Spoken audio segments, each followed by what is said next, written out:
In May 2003, 3 years after the disaster at the SE Fireworks Company, the memories had begun to fade when the story was suddenly back in the news. André de Vries, the man convicted of starting the fire that sparked the blast, was back in court. On appeal, the judges ruled that de Vries' confession was highly unreliable. The court also ruled that there was no hard evidence that the explosions were the result of arson, and the explosive residue on de Vries' shorts did not put him at the point of origin, and that he was not in possession of the cell phone on that day. In short, the court ruled that there was no hard evidence that de Vries started the fire that led to the disaster.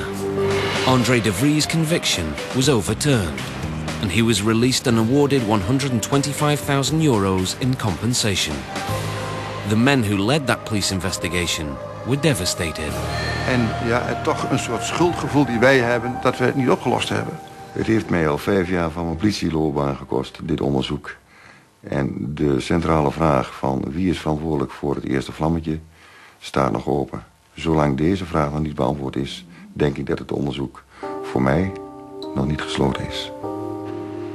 At the scene of the tragedy, there's no trace of the SE Fireworks warehouse. In its place is a memorial to the men, women and children who died there. 18 residents and 4 firemen. Ja, de gebeurtenis is 5 jaar geleden nu. Het heeft mijn leven inderdaad wel heel erg veranderd. Ik was destijds onbevangener. Ik denk nu veel beter na. It also had an impact on the way Andreas Schulte fights fires. Ik wil de totale regie over zaken. Zaken niet kan overzien, gaan er geen mensen naar binnen. En dat soort zaken heeft het mij in die zin gevormd. Krish Ganeshi and Willy Wogenmuth were credited with saving more than 50 people in the aftermath of the disaster. Both were highly honored for their heroism. In de eerste instantie heb ik een beetje afstand van genomen van het woord held en zo. Want ik heb dat gewoon gedaan. Ik vond het mijn taak. Ik was assistent bedrijfsarts, dus ik vind mijn taak ook te zorgen dat het allemaal goed verloopt. Gerrit Poorts, one of the cameramen who shot the explosion, struggled with depression afterwards.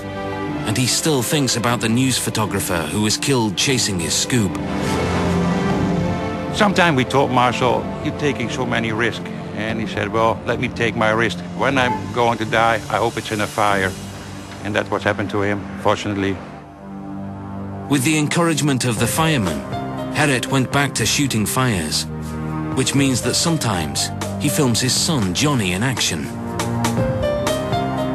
He's a firefighter now, and we are extremely happy with that and very, very proud that he's a firefighter now.